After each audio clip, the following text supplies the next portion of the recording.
এই দেখুন বন্ধুরা, চলে এলাম এখানে একটা পুকুর পাড়ে। হ্যাঁ, পুকুরটা একদম বর্ষার সময় ভর্তি ছিল, কিন্তু এখন তো গ্রীষ্মকাল, এখন পুকুরে জল নেই, কিন্তু আয়তনে পুকুরটা অনেক বড়। দেখছেন পুকুর পাড়ে একটা আম গাছও আছে, আম ধরেছে গাছে। হ্যাঁ, তো তারপরে পুকুরের ওপারে দেখছেন একটা গমার জমি। ওপারে ফসল হচ্ছে, তো পুকুরে জল নেই। এই দেখুন, এই দেখুন, দেখছেন একটা ছেলে জলে নেমে পড়েছে।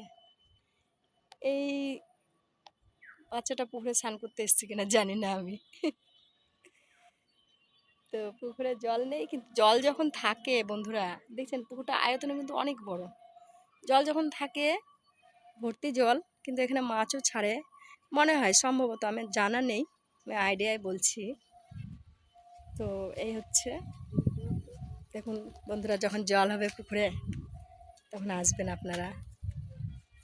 হ্যাঁ, এই পুকুরে স্নান করতে আসুন, ঘুরে যান।